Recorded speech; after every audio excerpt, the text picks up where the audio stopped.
Y escuchar a Dios significa también meditar en su palabra. Vamos a leer parte de un salmo.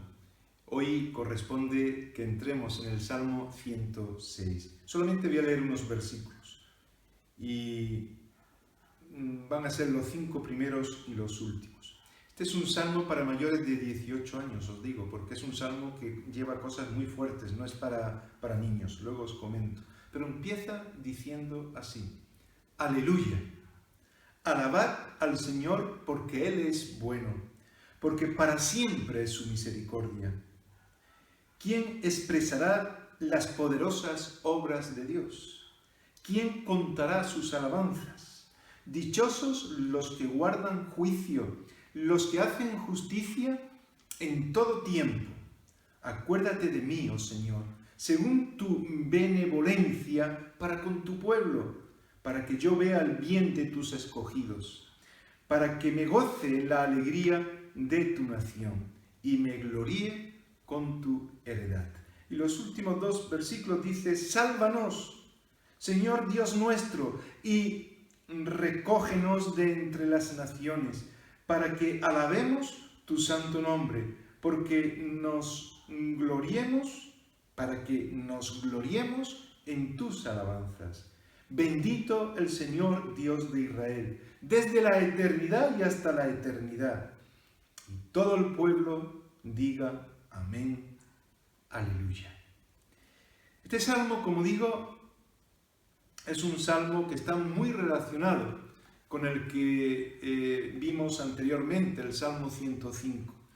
De hecho, el Salmo 105 termina diciendo aleluya, y en vez de terminar así, empieza de la misma manera, diciendo aleluya. Este es un salmo en el que no solamente se recoge lo que Dios ha estado haciendo en su pueblo cuando salió del Éxodo, como se vio en el Salmo 105, sino que además y de forma especial se habla de cómo el pueblo reaccionaba cuando Dios lo llamó para llevarlo a una tierra diferente, para sacarlo de la esclavitud y para hacer en medio de él prodigios y milagros. Y la verdad es que lo que resalta el salmista es que este pueblo, al que Dios liberó, actuó con rebeldía. Fue un pueblo ingrato. Y el salmista está mirando como desde una perspectiva amplia, cómo Dios bendecía, cómo Dios ayudaba, y cómo muchas veces, en momentos dados, el pueblo no reaccionaba de manera agradecida. Y empieza con esta palabra nada más, que es una oración gramatical, la más corta, podríamos decir, que hay en la Biblia, y es aleluya. Una palabra cerrada por un punto, que lleva a expresar lo que el salmista siente al ver cómo Dios obra a pesar de cómo es su pueblo. Es una palabra que no tiene prácticamente explicación. Es la expresión de lo que surge, que no se puede inventar, que no se puede expresar si realmente no está en nosotros. Se puede decir la palabra, pero no se va a notar lo que realmente estamos viviendo si no lo estamos interiorizando y viviendo acorde a lo que Dios quiere. Aleluya es una expresión de felicidad, de gozo, de amor, de reconocimiento. Es algo todo mezclado, es como una interjección. Es decir, es una palabra que simplemente hace aflorar que me encuentro bien porque Dios está en medio de mi vida. En realidad es una palabra que hace referencia a las bienaventuranzas. Yo no sé si os acordáis de un ventrílocuo que se llamaba José Luis Moreno. Él estuvo actuando durante mucho tiempo con sus muñecos, y este ventrílocuo español tenía un muñeco, una marioneta, que era muy famosa, que era Macario. Y seguramente quienes lo conocéis os acordáis. Porque esa marioneta que se llamaba Macario como personaje, en realidad estaba entrañando una palabra griega que significa bienaventuranza, Macarios. Son los Macarios de la Biblia los que nos llevan a expresar ese término de aleluya. Y es muy interesante porque este personaje de José Luis Moreno siempre tenía una expresión muy característica, muy conocida por todos, que era qué contento estoy, qué contento estoy. Y explicaba siempre algún motivo por el cual estaba contento.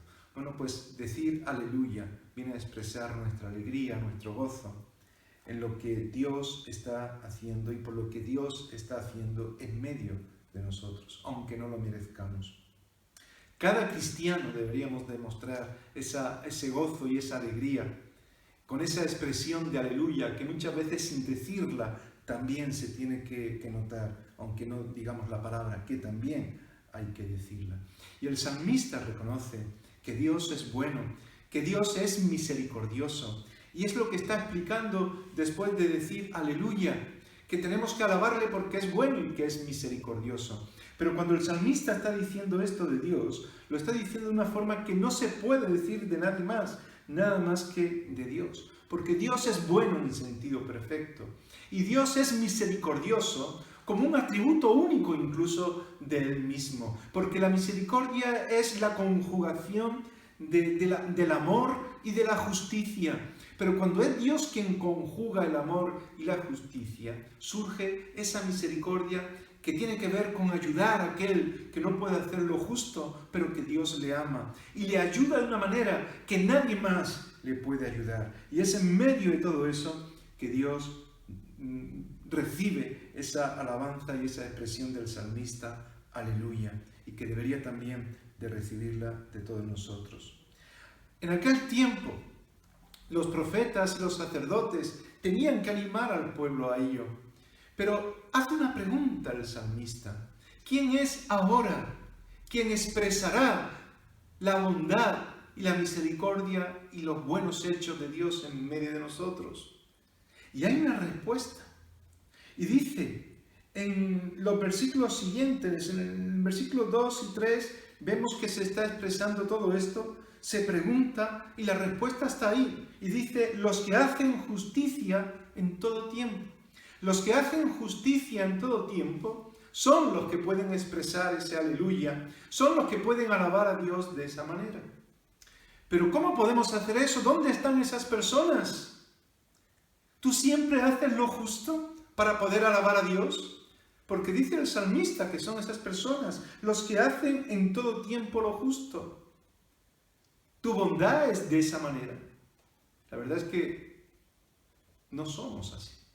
Porque somos pecadores, porque caemos, porque fallamos, porque solamente hay uno bueno en ese sentido de perfección, y ese es Dios.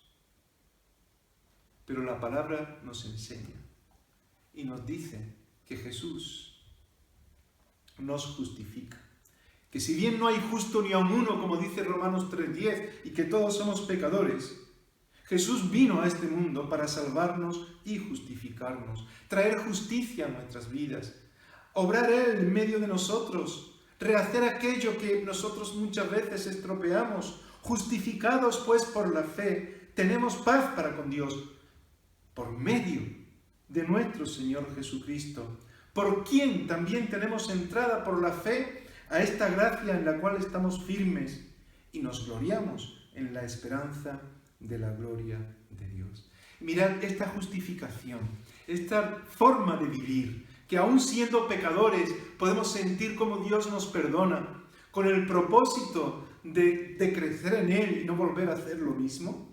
Cuando vivimos de esa forma, cuando somos así, es cuando realmente Cristo forma parte de nuestras vidas.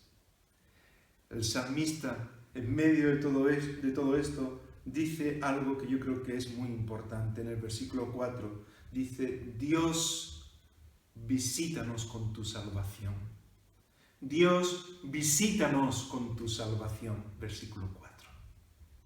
Tenemos que decirle a Dios que nos visite con su salvación. Dios nos ha visitado en Cristo.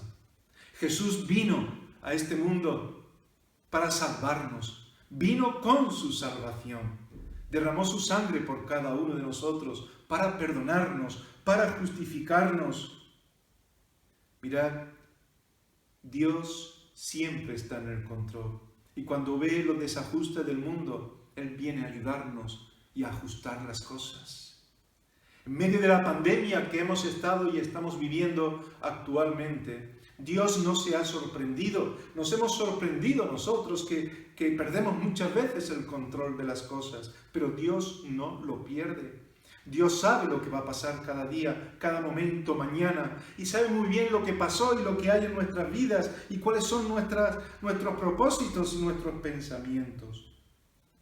Por ello, a ese Dios que no se le escapa nada de su control, tenemos que darle paso para que nos visite, para que visite su iglesia, para que visite tu vida, para que nos visite a cada uno de nosotros. Y sí, Cristo está en nuestras vidas y somos hijos de Dios. El Espíritu Santo está en nosotros, pero le tenemos que dar control de todas las cosas. Tenemos que vivir cerca de Él. Precisamente vemos que es en este tiempo, como meditábamos el domingo pasado en el culto, cuando llegan momentos de soledad, de desierto, es cuando Dios de una forma especial se manifiesta. Cuando Dios sacó a su pueblo, lo sacó para andar por una serie de problemáticas muy complicadas. Y cuando llegaron al Mar Rojo y tenían que cruzarlo, y tenían los enemigos por atrás, y por delante nada más aguas, y pensaban que se morían, empezaron a quejarse. Pero a Dios no se le escapa nada. Y Dios bendijo a ese pueblo, y pudieron cruzar el Mar Rojo en seco, y empezaron a caminar en medio de la dirección de Dios. A pesar del efecto de la pandemia, a pesar de las dificultades, de la falta de trabajo, de la pobreza, de las desolaciones que pueden existir, de las frustraciones, del dolor y de las heridas, a pesar de todo ello, Dios va a estar con nosotros en medio de cualquier desierto, como estuvo con su pueblo también en aquel tiempo, porque Dios vino en Cristo a visitarnos y a salvarnos. Si tú aún no tienes a Cristo en tu vida, has oído hablar de Él, de que Él murió en la cruz por nuestros pecados, que derramó su sangre por ti y por mí, pues es una realidad, pero tú tienes que acercarte, como dice Romanos 5:1, mediante la fe, confiando en Él, y hacer tuyo ese sacrificio, pidiéndole perdón por tus pecados, poniéndote en sus manos, diciéndole: Señor, visítame con salvación, ayúdame en medio de todo esto, no solamente en cuanto a la necesidad de un trabajo o de una enfermedad, sino en cuanto a la necesidad de que mi vida esté controlada por ti. Y Dios te va a tomar, y Dios te va a dar una vida que es para siempre, y no te va a dejar nunca, nunca, aunque muchas veces se ponga delante de nosotros un mar rojo, podremos cruzar en seco. El pueblo de Israel, aún caminando en el desierto y viendo la obra de Dios, muchas veces se volvía en rebeldía.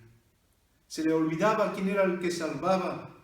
Dejaban el consejo de Dios. Eso es lo que dice el salmista en los versículos 13, 15 y 21. Está hablando de algo incomprensible, como Dios, que estaba bendiciendo a su pueblo, permitía en su misericordia hacer favor a un pueblo que se estaba olvidando de Él, que se hicieron un becerro de oro en un momento dado, que incluso empezaron a adorar a otros dioses en medio incluso de ese tiempo, porque tenían dificultades y se les iba la fe, cuando la fe tiene que estar puesta en Dios, que es el que salva. Llegaron incluso, si leemos todo el Salmo, por eso decía antes que es para mayores, llegaron a hacer locuras, leer el Salmo. Y es un salmo para ponerse las manos en la cabeza, diciendo cómo es posible que un pueblo que conoció a Dios hiciera estas cosas. Dice el salmista que eso se debió a que dejaron el consejo de Dios y que empezaron a vivir en la soledad, a escondidas en su propio consejo. ¿Y qué ocurrió? Que empezó la envidia incluso contra los líderes, contra Moisés, contra Aarón. Empezaron a murmurar, empezaron a hacer aquello que a Dios no le agradaba, empezaron incluso a levantarse dioses falsos. Se nos habla de un dios que era Baal Peor en este salmo. Adoraron a Baal Peor, el peor de todos los Baales, también lo adoraban. Y mirad Quizás tú digas, bueno, yo no soy así. Pero dice el Evangelio en Mateo 12:30 que el que no recoge, ya no solamente nos está hablando de aquel que no hace cosas malas, no, dice el que no recoge, el que no está haciendo lo que Dios quiere, el que no recoge, desparrama. Dios nos ha llamado no solamente a tener una ética y a vivir como Él quiere, en cuanto a comportarnos bien, en cuanto a no mentir, en cuanto a no robar, en cuanto a ser íntegros, en cuanto a ser honorables, pero además nos ha llamado para servirle. Señor, tú me llamas por mi nombre. Y la forma de servir a Dios es estando en su consejo, en el consejo que Él tiene para mi vida. Decir aleluya a Dios es algo que surge cuando vivimos en relación con Él. Si estás viviendo en pecado, si estás viviendo bajo tu propio consejo, eso va a minar tu vida. Pídele perdón a Dios. Dios quiere visitarte hoy con salvación. Deja que todo el consejo de Dios en este momento pueda formar parte de tu vida y en tu manera de vivir puedas decir aleluya. Vamos a terminar y lo vamos a hacer orando a este respecto. Y vamos a dejar que el Espíritu Santo obre en cada uno de nosotros, en su iglesia. Dios quiere usarnos. Señor, te damos gracias por tu palabra. Este Salmo 106 que nos has dejado para meditar en él, donde vemos la rebeldía de un pueblo que no solamente fue el pueblo de Israel, sino que muchas veces puede ser el pueblo de hoy día, un pueblo que, aún habiendo visto milagros y maravillas y tu salvación, podríamos estar olvidando parte de tu consejo, y eso desencadena mal. Y si es así, Señor, queremos que tu Espíritu Santo obre para que vivamos como tú quieres. Y pedimos por aquellos que aún no te tienen como Señor y Salvador de su vida. Padre, pedimos que en estos momentos Cristo pueda visitarle con salvación, que el Espíritu Santo pueda tocar sus vidas, que puedan decir cada uno de ellos al mismo tiempo que nosotros: Señor, visítanos con salvación. Obra en tu iglesia, ayúdanos a tomar decisiones delante de ti. En el nombre de Jesús oramos. Amén. Amén. Vamos a terminar con una alabanza. Dios lo hará otra vez. Dios va a seguir haciendo maravillas en tu vida. Dios te bendiga. Este domingo nos vemos. Acordaros que para venir el domingo todos tenéis que confirmar, mandarme un WhatsApp con el nombre y número de personas que vais a venir para tenerlo todo preparado. Nos vemos el domingo, bien en la iglesia presencialmente o por internet. Muchas bendiciones para todos.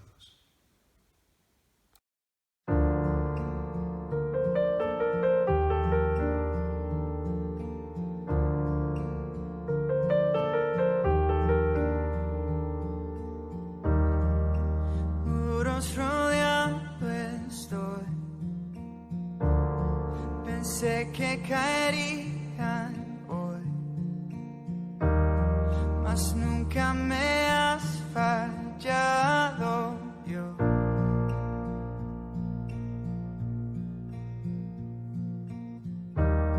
La espera terminará.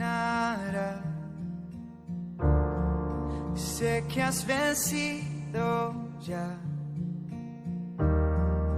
Nunca me has fallado, Dios.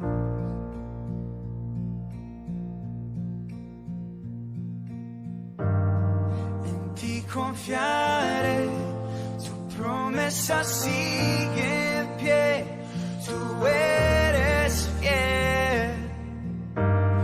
Confiado andaré, en tus manos estaré, siempre has sido fiel.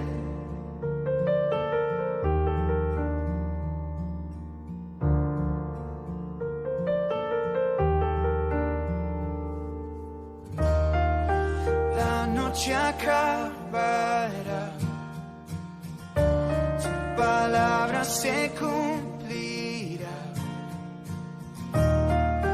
mi corazón te alabará.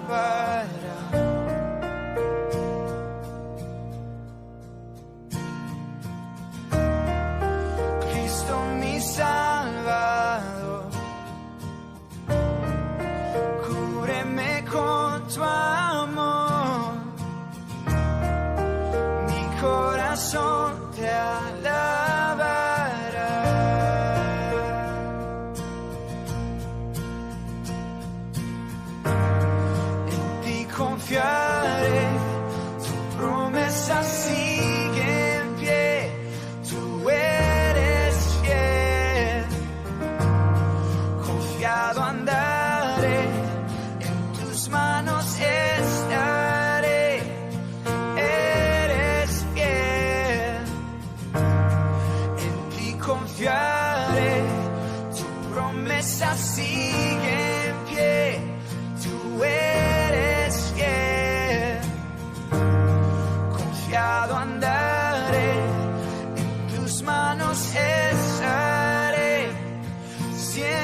confiaré, tu promesa sigue en pie, tú eres fiel.